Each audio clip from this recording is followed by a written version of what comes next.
नाज़रीन, ड्रामा सिलसिला के आने वाली एपिसोड में आप देखेंगे कि सालिस का बाप कहेगा सालिस की माँ से कि मुझे सब मालूम हो गया है कि वफ़ा किसी के ज़ोर में आके तलाक का मुतालबा कर रही है और इसलिए मैंने एक फ़ैसला किया है जिसे जान के तुम बहुत ज़्यादा खुश होगी।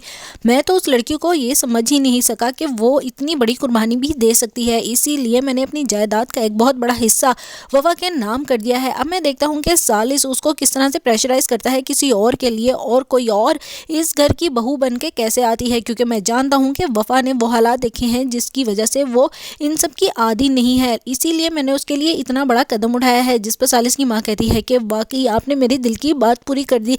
मैं बहुत ज़्यादा खुश हूँ इस बात को लेकर। मैं ये समझ रही थी कि शायद आपसे बहुत बड़ी गलती हो रही है और आप उससे नाराज़ होकर उसे दूर करके अपने आप को भी अज़ियत दे रहे हैं और उसे भी, लेकिन आज तो जैसे मेरी खुशी का कोई ठिकाना ही नहीं है। मैं ये खबर वफ़ा को बताती हूँ, लेकिन उससे पहले आपने ये बात किसी को नहीं बतानी। दूसरे सीन में आप देखेंगे कि तहरीम कहेगी फरजाद से कि वाह भाई, बहुत ही नाकारा और थके हुए आशिक निकले हो तुम्हें तो जैसे रंगीन मिजाज ही होना चाहिए। मुझे तो लगता है कि तुम्हारी तो बिल्कुल भी अटेंशन नहीं थी वफ़ा के साथ, इसीलिए तो तुमने उसको इस तरह से इस्तेमाल किया और आज देख लो वो बेचारी तुम्हारी वजह से इतनी बड़ी कुर्बानी दे रही है कि डिवोर्स मांग रही है, और तुम तो किसी और के ही चक्करों में फंसते हुए नज़र आ रहे हो मुझे। जिस पर फरजाद कहता है कि आप कैसी बातें कर रही हैं, मैं इस तरह का इंसान नहीं हूँ। आपने क्या समझा था कि मैं कोई घटिया इंसान हूँ? तो कम से कम अपनों के लिए तो ऐसे अल्फाज इस्तेमाल ना किया करें। जिस पर तहरीम कहती है कि अपने तो मैं तुम्हें मानती हूँ, लेकिन तुम भी तो अपनी हरकतों को देखो, उसके लिए कुछ करो, स्टैंड लो।